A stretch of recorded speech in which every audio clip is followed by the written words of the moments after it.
Good evening, everybody, and welcome to our Wednesday night AJ Zoom series. We'd like to thank you for joining us tonight, to everybody who's with us live on Zoom, watching on our Facebook Live, watching the recording on YouTube, or listening in on J-Air. We would like to thank you for being here tonight. Tonight, we explore Israel at a crossroads, where to from here, with Gadi Taub.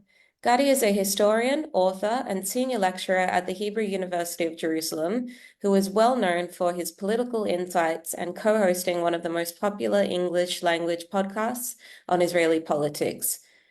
Tonight, we'll delve into Israel's current challenges and opportunities, with a special focus on the situation in Syria and the broader implications. What does the future hold for Israel? Please thank Gadi for being here. Gadi, thank you. We appreciate your time and having you as our guest. Thank you very much. And I'd Thank like you. to welcome our interviewer tonight, our CEO, Robert Gregory. Thank you. Thanks. Yeah, thank you. I want to say Gadi was brought to my attention by actually a member of AJA, sent in some of his content through one of our social media channels, and this was probably about a year ago. So I've been listening to his podcast with Mike Duran ever since, and would highly recommend it. So when I was preparing a few questions just a few days ago, I thought the main topic is going to be the ceasefire in Lebanon. What are the implications? I thought that's the big issue, but obviously things in the Middle East move very quickly, and we may get to that, but it doesn't seem to be the biggest issue anymore. So I think we'll start with the question about what's going on in Syria. So we want to ask, what does it mean? We've heard many are happy with the decline of this Shia axis, the Islamic Republic of Iran. Other people are concerned. Is Turkey rising? What's happening in Syria mean for Israel, and what is happening? Well, I think I'm probably not the right person to explain what are the different factions fighting each other, except the very broad picture. But I think that what's happening should be understood from Israel's point of view in the larger context. Remember that on October 9th, 2023, 2 days after the massacre, Prime Minister Benjamin Netanyahu said that we are going to change the face of the Middle East. And that looked like a very presumptuous thing to say after we discovered our vulnerability. And at the time, the Iranian axis seemed triumphant. And it seems to have found a formula with which to beat us. And our Achilles heel was, of course, our over-reliance on a small and technological army. And my colleague Mike Duran soon wrote a piece with his another Hudson analyst of Turkish origin, John Kasapoulou, and they argue that we thought that the modern battlefield is going to be Star Wars, and apparently it's Mad Max. I'm sure Australians do know the Mad Max series. So they beat us with low tech.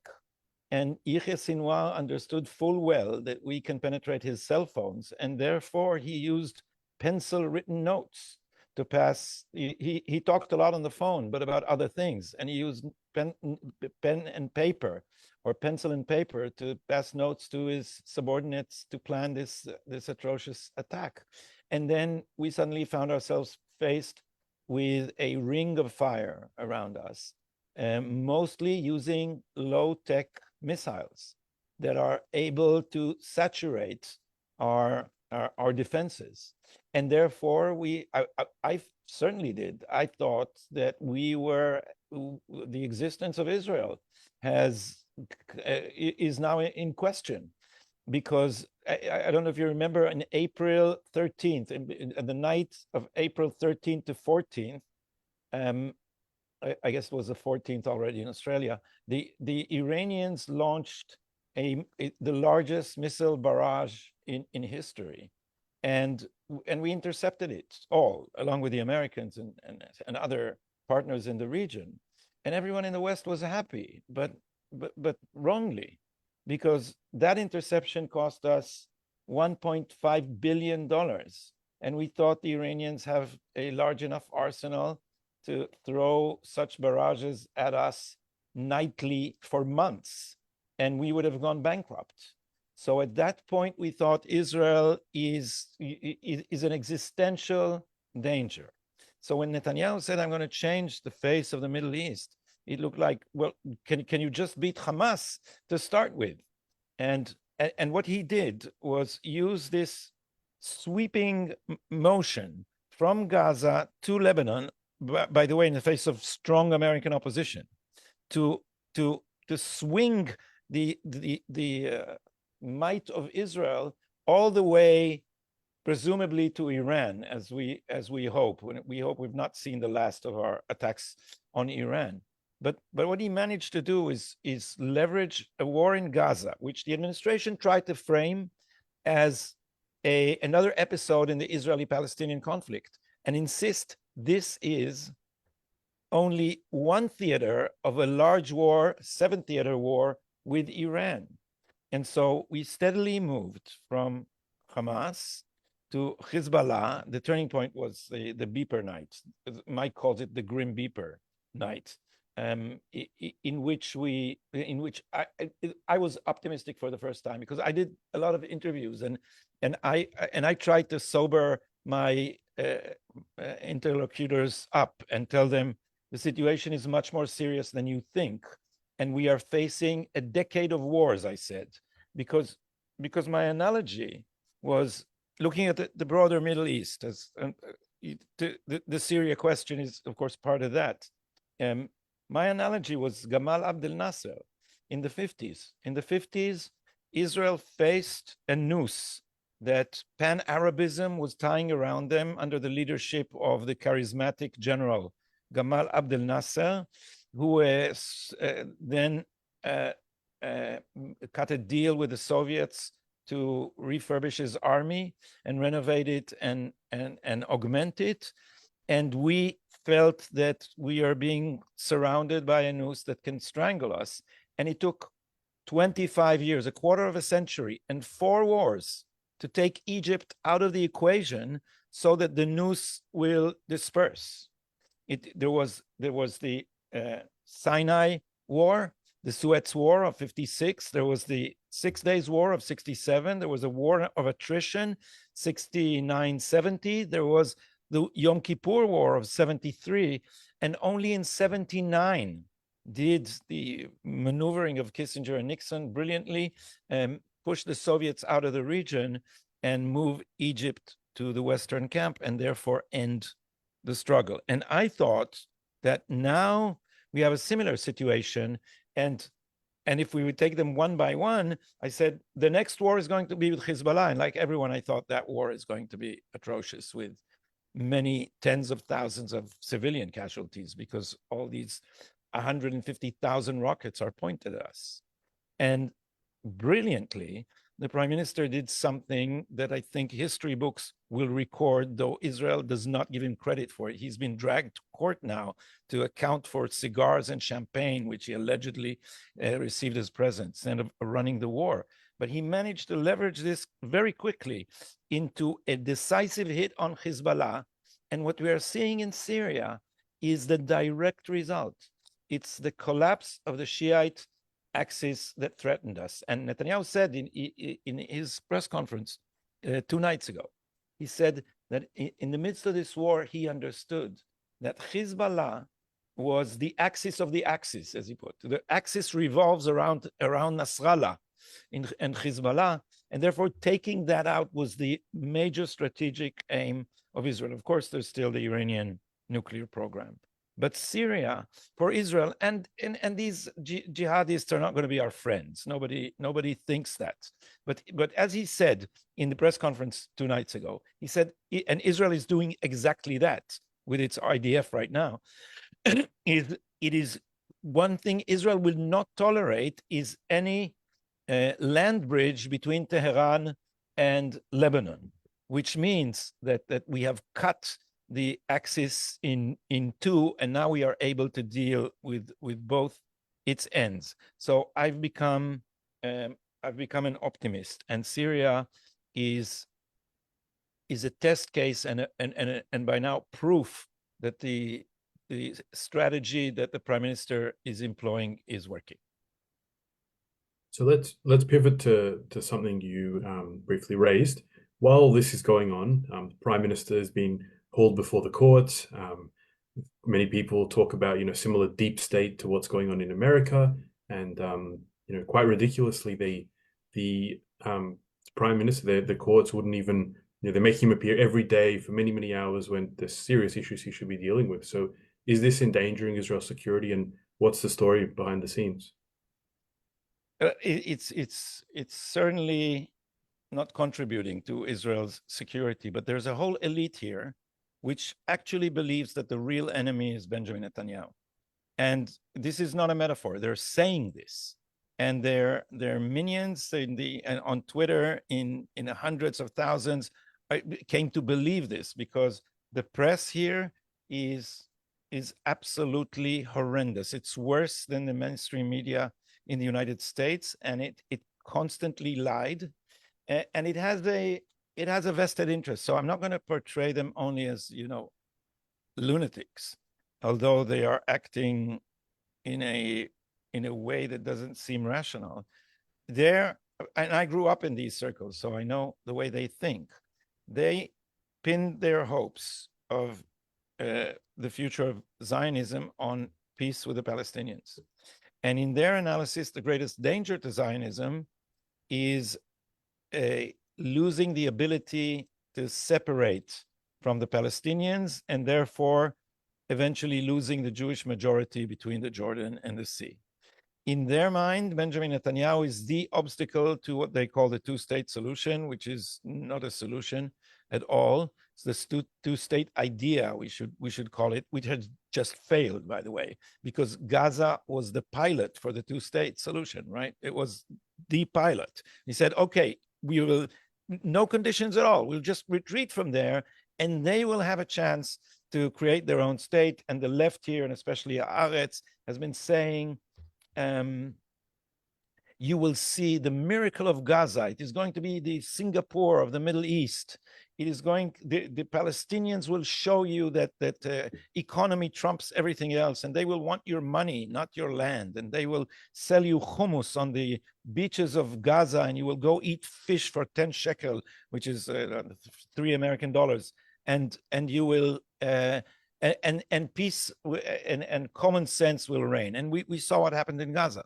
So Israelis have moved away from the two-state solution. So the more Israelis move away, the more those who cling to it understand that they will not be able to advance this cause democratically. So they are looking for ways to impose it. And of course, their hopes were pinned on a Kamala Harris victory in the United States, which is for many people mind-boggling. It's very clear that she's anti-Israel. It's very clear the Democratic Party is turning anti-Israel. The person that Kamala Harris chose for a liaison to the Jewish community is Ilan Goldenberg, who has been orchestrating the sanctions against Israel. What could be clearer than that? But they hoped that a hostile enough American administration will be tough enough to impose a solution which they think is necessary. And therefore you see how the Americans and the Israeli elites have combined forces in order to try and remove Netanyahu. And it was, if you watch our podcast, Israel Update, Mike and I have been laughing at this for a long time, that they just don't understand Israeli politics. They think that if they just, because they read the Israeli press, and that is a very, very silly thing to do, because it's all wishful thinking. So the press have been selling them this ridiculous idea that if we only remove Netanyahu, a moderate government will spring up. We are going to look back at the Netanyahu government and say, oh, you remember Netanyahu's moderate coalition?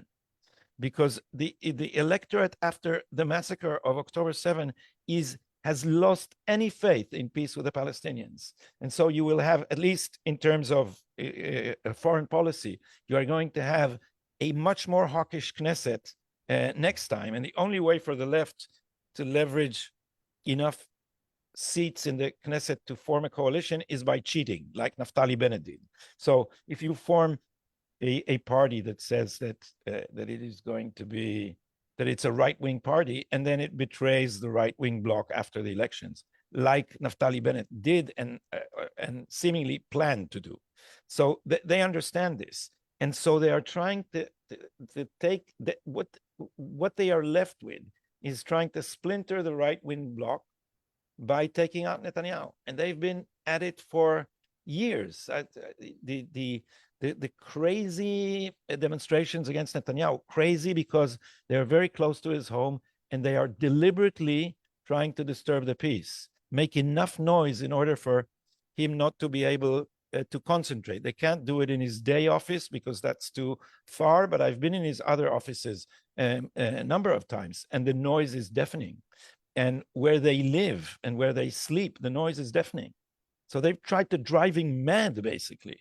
And of course, they've been trying to use law enforcement in order to remove him from office. And it's not just law enforcement. It's, look, I think, I've been saying this for a while, that it's the same thing happened to Donald Trump in his first administration. What we are seeing is a realignment of the relations between law enforcement and the press, not just to suppress the Hunter Biden laptop story, but also instead of, it's not that the press is the mouthpiece of law enforcement, it's that law enforcement has become the investigative arm of the press. And what law enforcement is producing is not evidence for a criminal trial, it is political dirt for the press to publish as leaks nightly. So if you remember the Russian collusion idiotic hoax, every night we saw Adam Schiff or Jake Tapper on CNN, bombshell, new discovery about Trump's, I don't know, connections with Putin. And there was nothing there. It's just that they create a situation which the prime minister can't defend himself because the prosecution is not handing, there's no adversarial procedure. The prosecution is handing all the material to one side, which is the press, which is a left-leaning party, basically. and nightly they broadcast propaganda about this trial that is falling apart in court. And it's amazing because yesterday on Channel 2, we've been pushing this hoax, the Netanyahu trial, the Netanyahu investigations and then trial. And their primary legal commentator said that this case should be, it should end with a plea deal. So we've gone all this way for a plea deal. What he means is, this was, and he said from the beginning, this was a plea deal case. What does that mean? It means they put this gun on the table and said, Netanyahu, we won't shoot if you quit. And that's what they're demanding to this day. So when Netanyahu was accused, when he asked to defer his testimony till after the war, the press was full of, yeah, he's trying to evade his trial. And Netanyahu said in his press conference, evade the trial? I've been waiting for 8 years to have my side of events heard. But I'm now running a war. And to be in the courtroom 3 days a week for 6 hours is a serious problem. And what did the prosecution say? And the judges agreed. And also our attorney general, who was actually the head of the government in Israel, basically. She has veto power over everything. They said that the public interest is that the trial would not be postponed. It's been going on for years. So Israelis are looking for that, and they say, are you that stupid? Do you think we are that stupid that we would think that it's really the public interest that Netanyahu would testify about cigars and champagne as presents while he should be busy thinking how to take out the Iranian nuclear program?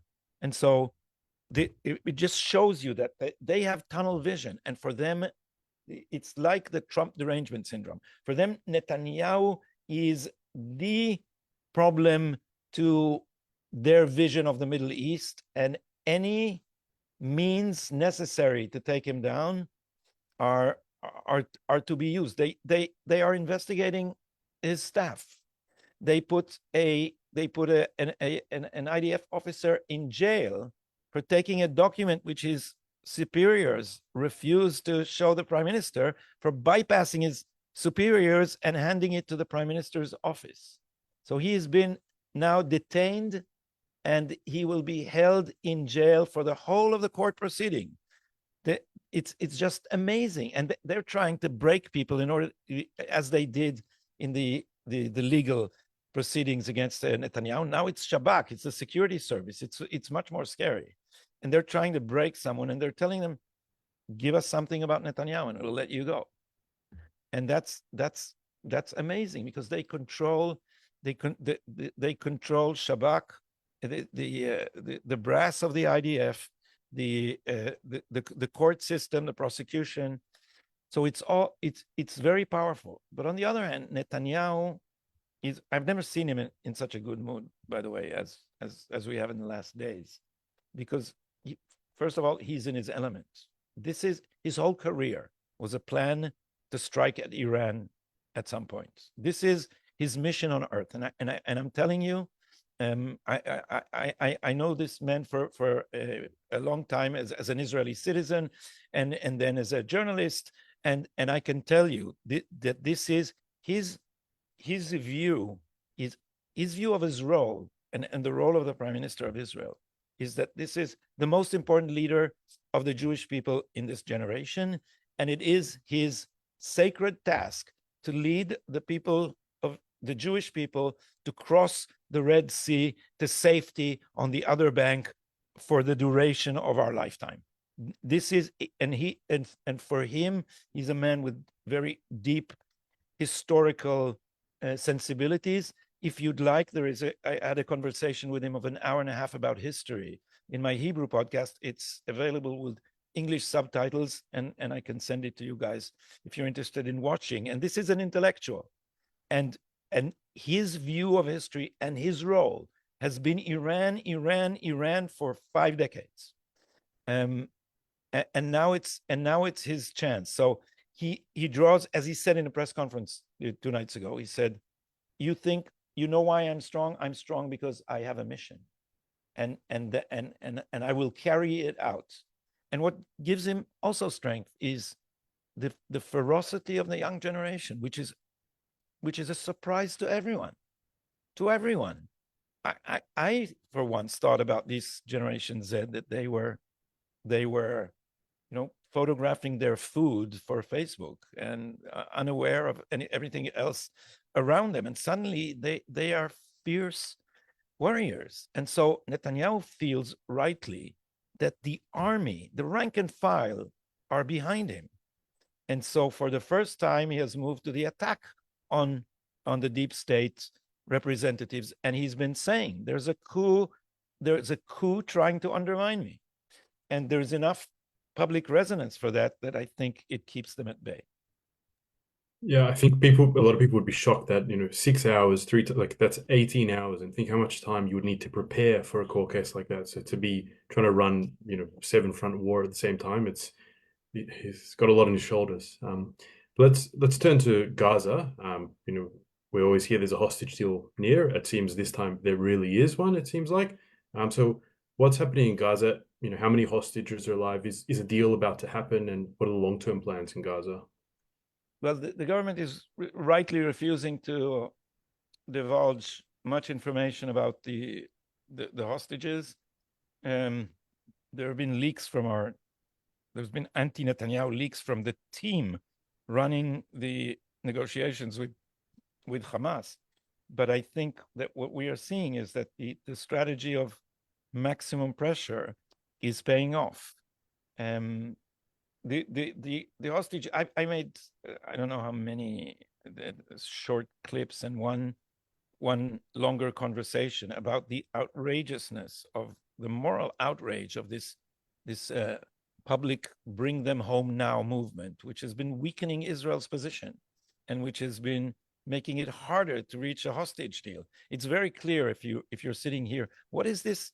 Even the phrasing, bring them home now. It's not like, let my people go, right? It's not directed at the other side. It's directed at our own government, and they keep blaming Netanyahu for not wanting to bring him back. You can see in the press, he wants them dead. He wants to continue the war forever because that's how he keeps his coalition intact. And so he doesn't want the there's been all this, all the bring them home now movement has caused Hamas to harden its position. And that's also clear because we now know from Hamas sources that this is what happened, but it's also common sense.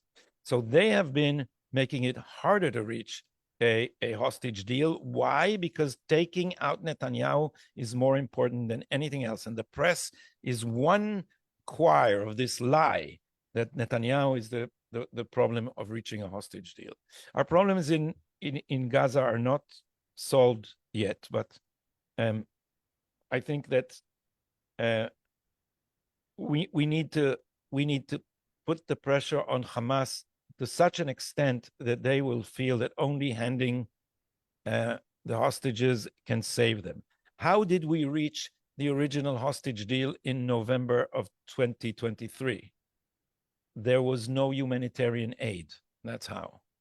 We stopped the humanitarian aid, or we didn't start the humanitarian aid, rather, and we conditioned aid on the handing back of some of our hostages. Regrettably, the Biden administration, one general here said, you want to know why the hostages are not back? It's the Biden administration. Because if we were not forced, and by forced, I mean threatened not to have any ammunition unless we allow a large quantity of humanitarian aid. By the way, 3,000 calories per person in Gaza. That would get you fat. That's not starvation diet. That's more than a dietitian would ever recommend to an adult. And so that was the scale on which aid was delivered to Gaza. But unfortunately, Israel did not insist on distributing the aid itself after being forced to supply it. And so we basically empowered Hamas to keep controlling the population. And that was a very serious mistake. I want to emphasize that if it was up to me, not one loaf of bread and not one drop of water would have entered Gaza until all our hostages would be back. And let me also mention that this does not violate the internationally acknowledged laws of warfare. If you look at the Pentagon guide to the rules of war, you would see that if your enemy holds hostages, a siege is a legitimate weapon against it. And by the way, I don't think we should bend to any international rule or forum, because we have seen in the International Court of Justice in The Hague that their proceedings are contaminated, political, and biased. And after the massacre, they're blaming us for genocide. The Gaza population has risen since the beginning of the war. It has risen despite the death toll. And so this is probably the most failed genocide ever attempted. And so it's ridiculous to accuse Israel of such intentions, where we have gone out of our way not to harm civilians. And indeed, civilian casualties have been lower in this war than in any other urban war campaign in modern history. So the way to return the hostages is to not back down. And I'm glad that Netanyahu did not yield to the people who actually wanted to use the hostage deal in order to reach a ceasefire and end the war without victory, which would have been detrimental to Israel. Look, I'm very optimistic now, but we would have been in another universe had we listened to Benny Gantz or Gadi Eisenkot or the recent Minister of Defense Gallant and stopped the war with Hamas still on its feet. That would send a message we would still have Hezbollah on our border. We would have Iran. We would have the Houthis. We would have the Shiites militia in West Iraq and in Syria still on our borders. And all the large sharks would have smelt our blood in the water. So we should keep applying maximum pressure. I'm glad, I'll just mention in brief that I'm glad that we took fierce and preemptive action in Syria. the problem in Israel has been that it was just reacting and not acting and not preempting. And now, before anyone could even get their bearings, Israel destroyed Assad's 80% of Assad's army's capabilities in basically 2 days. And that's exactly the spirit that Israel should have, because in this region, you don't achieve peace by hugging. You achieve peace by deterrence. And I'm glad we'll have the Trump administration behind us all this in this, because Trump clearly understands the Middle East according to these rules. Okay, maybe you could change track a bit and tell us a bit about your personal journey. You were a supporter of Oslo, I think. You used to have a column with Haaretz. So what happened there? Well, Haaretz shut my column, and they shut it in the struggle over the reform, because the reform threatened the elite's power through the courts. Israel is not exactly a democracy. It's, if you want to be accurate, Israel is a juristocracy. The Israel people find it hard to understand in the Anglo-Saxon Saxon world what our bizarre arrangement is. But in Israel, what we have is a system in which the court holds the power of judicial review of everything else the other branches of government do. And the other branches have no checks or balances against it. So the court could intervene in anything: the appointment of a minister, the formation of a policy, even war and peace. And now it also usurped the power of judicial review over the writing of our constitution. That is, the court is where sovereignty resides in Israel. So when the Likud government and the Yariv Levin came up with the reform. By the way, this was the most important achievement of my Hebrew-speaking podcast, was that the reform was introduced in full only on my podcast with Yariv Levin, an hour and 10 minutes. That is also available with English subtitles if you ever want to delve into what that strange episode was. And the content of the reform was certainly not radical, but it limited the court's power. And Haaretz screamed bloody murder, end of democracy. And what I wrote in Haaretz was, that's not the end of democracy, that is the beginning of democracy. And all of you in the choir are lying to the public by not telling them that nowhere in the democratic world has any Supreme Court anything like the power of Israel's Supreme Court. Nothing like it anywhere in a Western democracy. And therefore, they needed to shut me up because I made a hole in their wall of lies. But I also moved from left to right because I was a supporter of Oslo, regrettably. And then after Oslo collapsed, I thought, well, still the most important thing is separation. And therefore, if we can have separation without peace and just draw our own borders to preserve the Jewish majority in our own territory, then without peace, so be it. And I supported the unilateral withdrawal from Gaza. And so Oslo, buses exploded, and I gradually saw it didn't work because we have no partner for peace. So I moved to unilateralism and said, okay, without peace, we'll still need separation, starting with Gaza, moving on to Judea and Samaria. Then came the rockets from Gaza, and apparently they were not satisfied with our moving out. They wanted our territory, not just theirs, and they kept shooting at us. And still I said, well, you know, Qassam rockets are not a danger as great as demography. And then came the Second Lebanon War, 2006, and we saw what many more rockets can do. They paralyzed a third of the country. And so I thought, oh, that's not good. So we need some protection for rockets, and maybe Iron Dome will do. And then came the so-called Arab Spring, and I turned my back on the idea of partition forever, because the Arab Spring demonstrated that the principle of the political order based on nation states is illusory in the Arab world, and it just collapsed like that. And so we, instead of that was that is a tragedy, because the Arab world is this is a collapsing civilization. No recognized principle of political order that we know from history is surviving in the Arab region.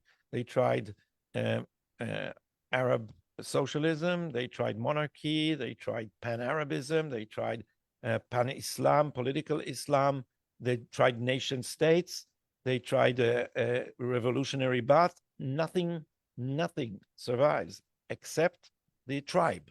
And so you look at this region and you see lava. Nothing is stable.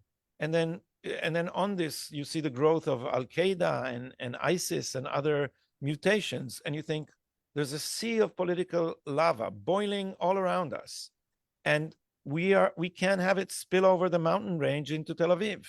So we can't get off the mountain range, which is Judea and Samaria. We just can't. That's out of the question. And so we need to put the line on the Jordan River. The Jordan Valley should remain in Israel's hands, and the security responsibility for the mountain range also in our hands. Otherwise, we would imagine where we would be. Judea and Samaria are 15 times larger than Gaza, and they are perched over the narrow coastal plain, which holds all Israel's important strategic assets, including the majority of its population. So imagine that instead of this little strip they have in Gaza, they would have the whole mountain range above us to be organized into a Hamastan, which would simultaneously break into Israel along all the front. We would have been doomed if we had gone forth with Oslo. So luckily, the Palestinians couldn't defer satisfaction, so to speak, and couldn't stop their own terrorists. And otherwise, if they had just been patient enough to get full control of Judea and Samaria, we wouldn't have been talking today. I'll ask one more question, then we'll go to audience Q&A. I see we've got a lot of people with their hands up. So yeah, just a reminder, that's the best way to ask a question. So the final question from me is, we've seen, some people say we're a bit too focused on the Shia axis, and that Israel hasn't been paying enough attention to, number one, the rise of Turkey as an Islamist country, Qatar, what's going on there. They say even Egypt, people are worried about, and they were quite surprised that, well, Egypt allowed all those tunnels and some of the relationships Egypt has been forming behind the scenes. So is Israel not paying enough attention to this rising sort of Muslim Brotherhood Sunni axis? I think everything is now up in the air, because so long as there was a viable threatening Iran, there was a very strong incentive in some of the Sunni countries to align themselves with Israel, because their greatest fear was Iran. Iran is very sophisticated in undermining Arab countries. I'll remind you that the obvious, Iran is the Farsis are not Arabs. They are Muslims, but not Arabs. And they, as my colleague Mike is fond of saying, they are willing to fight Israel to the last Arab. And so the Sunnis, like the Saudis, very threatened by Iran, and the Emiratis have been moving towards Israel for protection, for an alliance against Iran. Now, once the Biden administration pulled the plug on that alliance, things began to shake. But then Israel started winning this war, and I think we're back in the game, and we have something to offer the Sunnis. However, if Iran collapses, then that motivation also collapses. And I suggest we don't assume that the Sunnis are going to love us. They have interests, but not love. And so things are not that bad, because we demonstrated that we are still the strongest, most sophisticated power in the Middle East. and Turkey is indeed the only rival. But first of all, we have gained a lot in deterrence. And secondly, Turkey is not obviously in the anti-Israeli camp, despite the rhetoric. Because, first of all, so long as there is Shiite Iran, Turkey is at least as worried about Iran as it is about Israel. And secondly, Turkey is highly dependent on the West. And so that is less obviously a source of trouble, though potentially it of course is. And so the anti-Western fundamentalist Shiites who are rushing to the bomb were a much more urgent problem. What the realignment in the Middle East would be, I don't know. I think what the Prime Minister said about Syria holds just as well for other potential rivals in the Middle East, is that our hand is extended for cooperation, but we will be very vigilant in the face to watch them for any sign of danger, and we will not hesitate to strike. I think that after October 7th, all my fears revolved around the idea that we have lost deterrence. That Yahya Sinwar has showed that a band of terrorists with flip-flops have brought the mighty IDF to its knees, then no one else will be afraid of us. And in this neighborhood, it speaks softly and carry a very, very big stick, and also occasionally use it to remind everyone that we will not hesitate to do this. And hopefully, politically, what is going to happen, and this is a source of optimism for me, to see Trump's victory, and hopefully something similar will happen in the United States and in Australia and other places where wokeness will be defeated. Because if you are an Israeli, then we have a very strong woke elite that is, you know what Haaretz is doing now? It's collecting information to try and make the case that Israel is committing war crimes. These people are, this is like wokeism is an autoimmune disease in all the West. It attacks the healthy body politic, and destroys it from within. And so, as my friend Dan Shiftan is fond of saying, in this war, Israel should keep striking in the face of approbation. We're not going to convince the woke that our case is just. We are going to tell them that despite your approbation, you can say whatever you want with your corrupt human rights organization. We are going to just ignore you and show that a civilized country can defeat barbarism, because barbarism all over has tentacles inside our Western societies, like Haaretz, like human rights organizations who give information to Mr. Goldstone in order to vilify Israel. And we should demonstrate that we would stomp over these people and their organizations, that we will not start apologizing, and we would therefore show that they cannot weaken us from within. Okay, now before we go to audience Q&A, David will give us a quick update about next week, and then we'll take questions. Okay, just very briefly, as we do each week, at the end of the event, if you're not yet actively supporting AJA, please go to the website, jewishassociation.org.au. Make sure you've signed up to the email list, and make a contribution if you can do so. Ensure that you're following us on our social media for multiple updates per day, the latest and best information on the Jewish community in Israel and Australia. Next week, we're looking at the accusation that the Jewish residents of Yehuda and Shomron, Judea and Samaria, are violent vigilantes, and that the Israeli law enforcement is negligent in dealing with it.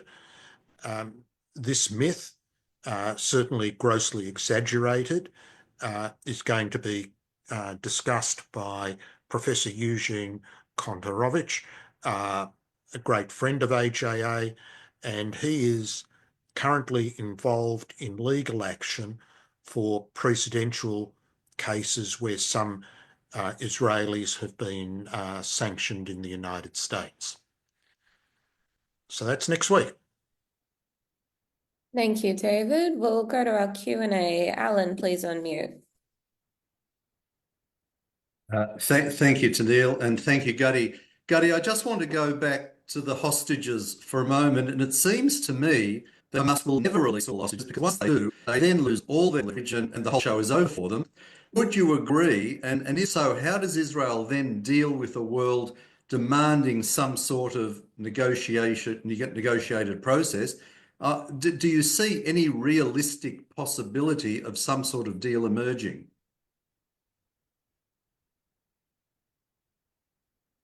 Well, as I said, I think only maximum pressure can. They have to despair of any hope of survival unless they release the hostages.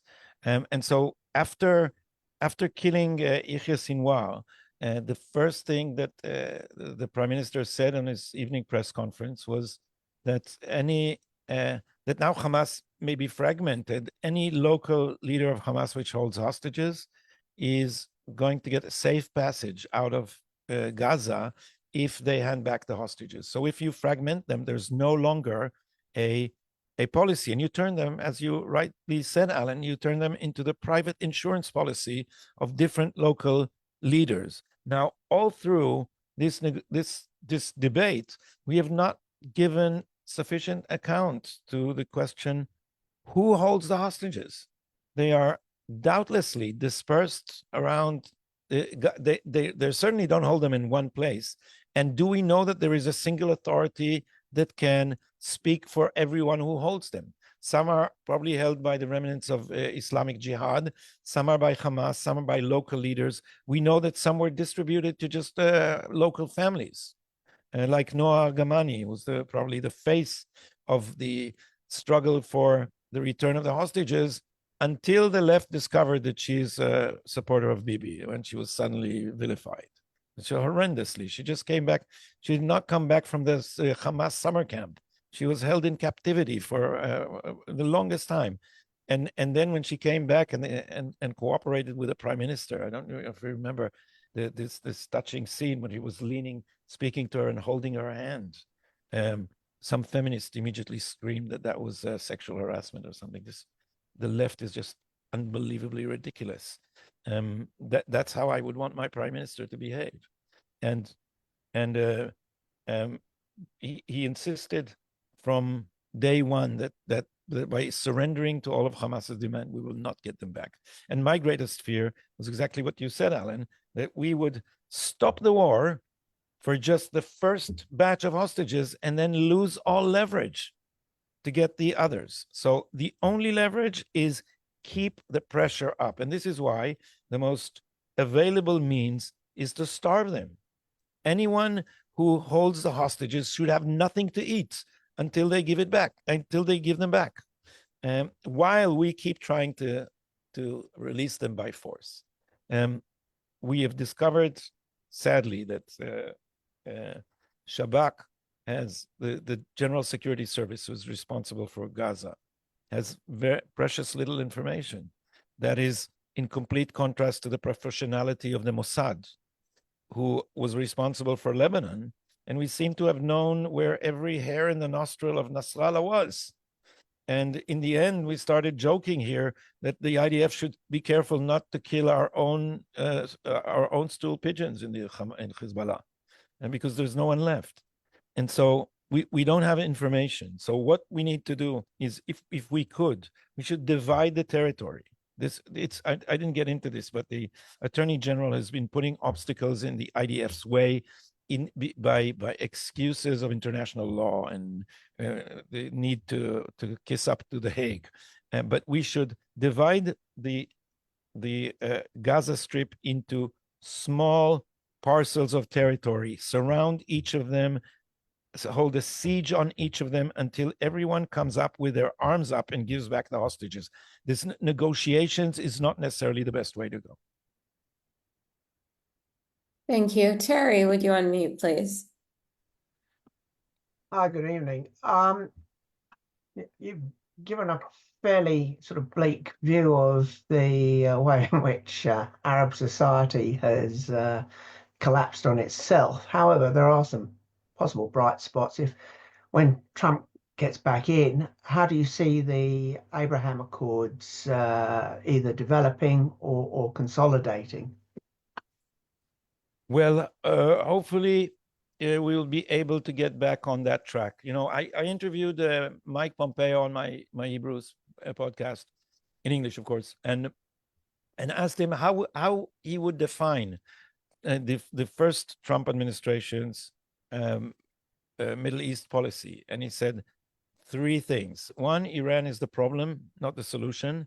Secondly, the Palestinian veto for peace between Arabs and Jews should be removed, bypassed rather than removed. And thirdly, that they will have a credible threat in the form of a large military presence hovering close enough to the area. Remember that both administrations want to pull out of the Middle East. And the question is, what is your strategy? So the Trump strategy was strengthening your allies and using them as proxies against your enemies. That is, the Prime Minister said in his one of his video messages to the Americans, give us the tools and we'll finish the job. The other side, the Democratic administration, had a completely different philosophy. It said we can leave the Middle East if we achieve a new balance rather than be dragged by our allies into further wars. So you need to strengthen the other side and position yourself in the middle by moving away from your allies and closer to your enemies. And that's what they tried to do. Their policy in the Middle East was appeasing Iran, to put it simply. And we saw what it did. It emboldened Iran and its proxies and just set the Middle East on fire. So I don't see Trump's policy changing fundamentally its basic assumptions. That was his criticism all along of the Biden administration. And this is probably what he would do now. And within that framework, there is large room for enlarging the Abraham Accords to include everyone that is willing to cooperate with the West via Israel. So I think that the condition of since the Arabs are in this dire situation, and the smart Sunnis certainly understand that, I think that if we have a reliable administration in the United States, except from regional policy, their general attitude should be that pro-Western powers or pro-Western countries in the Middle East will enjoy the benefits of Western cooperation. And Western cooperation is either conditioned or just includes cooperation with Israel. So it will be, remember how Nixon and Kissinger pulled Egypt out of the Soviet camp. They made peace with Israel the price for cooperation with NATO, and opened the door for Egyptian foreign aid, and that's what I think the United States should do. Although some of these countries you can't bribe with money because they're drowning in it, but you certainly can offer them greater security, and there's a lot of infighting between them, and so I think that the prospects of a new regional balance. Suppose Iran is just if Iran stays, but it's weakened, then the whole balance is not upset. If Iran is eradicated, then that's a great thing. This was the greatest danger. But then, as some of you rightly mentioned, we will have new problems of rearranging the balance. It is, in any case, good to have the strongest military power on earth on your side. Because what happened with the Biden administration is that the presence of the Russians and the Chinese increased in the Middle East. Now, with the decline of the Shiite axis, we also see a retreat of Russia and to an extent China from the Middle East, and a return of the United States. That would be good news for everyone. Thank you. We'll take our last question as we are almost out of time. This is from Simon. David Friedman tweeted earlier today that Blinken is considered to officially recognize al-Golani and his troop of terrorists as the legitimate rulers of a new Syria. What do you know about this, and what can you comment? Well, I know very little about it. I saw the Biden administration's reaction to Syria, and it was ridiculous to see them brag that this was the fruit of their policy.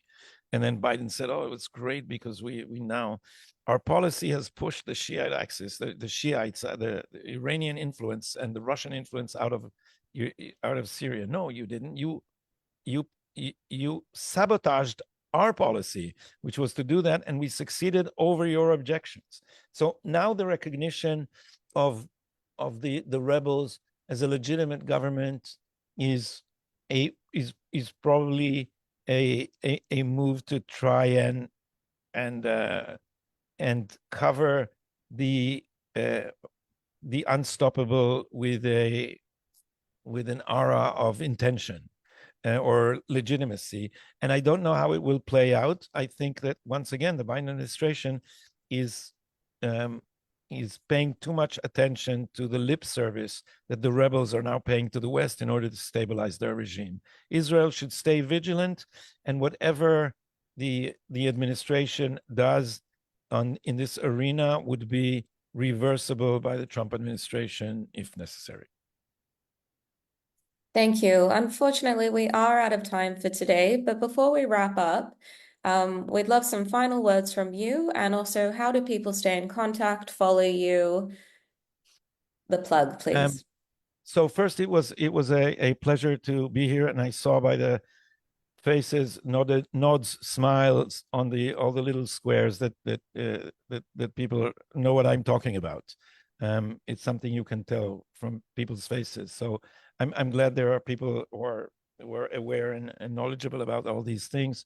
The last thing I'd like to say is that I think Israeli diaspora cooperation is critical, because this war has, the eruption of anti-Semitism along with the attacks on Israel created a very bleak picture for Jews worldwide. Some of my American friends said, well, anti-Semitism is on the rise in America, but there's no longer anywhere to run away to because Israel is also in danger. So first, Israel is now no longer in danger, I think, and is stabilizing, and that's good news for everyone.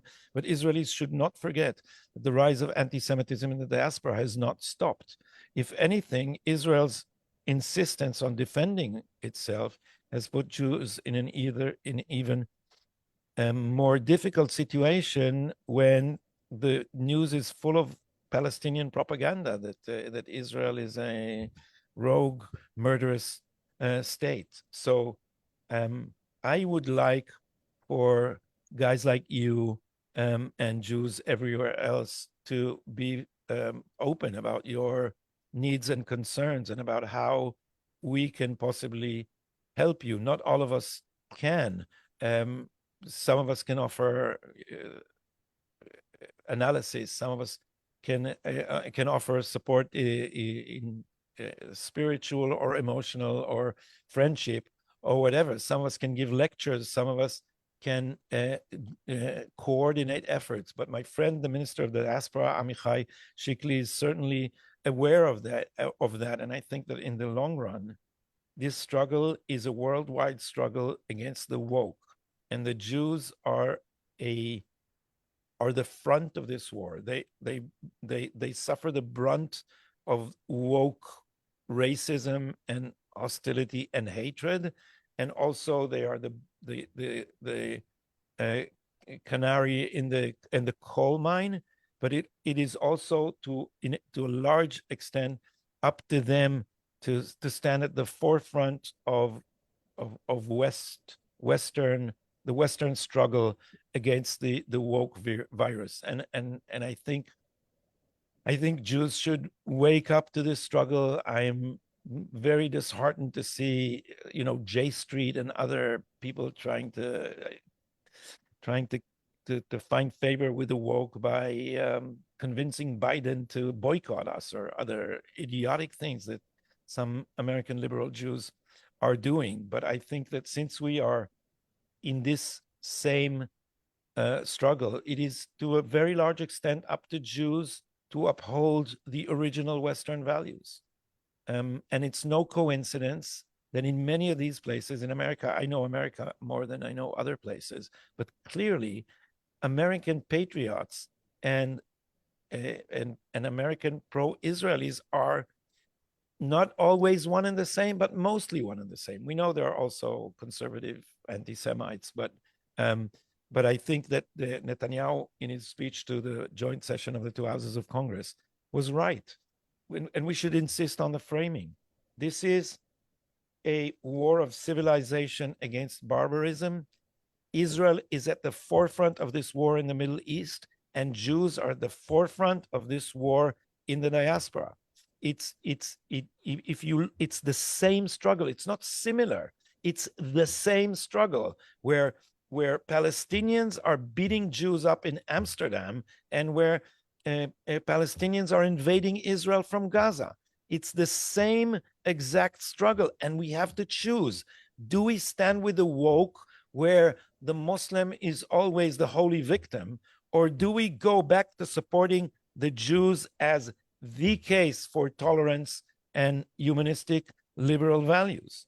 And I think that part of this, it's my personal, it's not taste, it's my idea of a strategy, is to be forceful critics of the woke and not to try to reach any accommodation.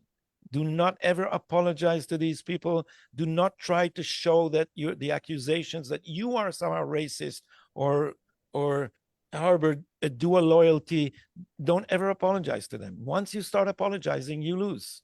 And so they should be confronted in campuses. They should be confronted in newspapers. They should be confronted in demonstrations. And hopefully, in Israel and the diaspora will cooperate around these efforts, because it is the same struggle. Gadi, let me just, Gadi, that we yes. would certainly welcome a visit by Amichai Chikli if he was inclined to do the long distance and come to Australia for a speaking tour next year or something. I will be happy to put you in contact with him. He's my personal friend. Gadi, thank you so much for joining us this evening. I'll remind everybody that this has been recorded, is available on our YouTube channel. So please share this message with your family, friends. And Gadi, thank you once again for your time. Thank you, Robert, for your interview. And we look forward to seeing you next Wednesday. Thank you so much and good night. It was a pleasure. Thank you.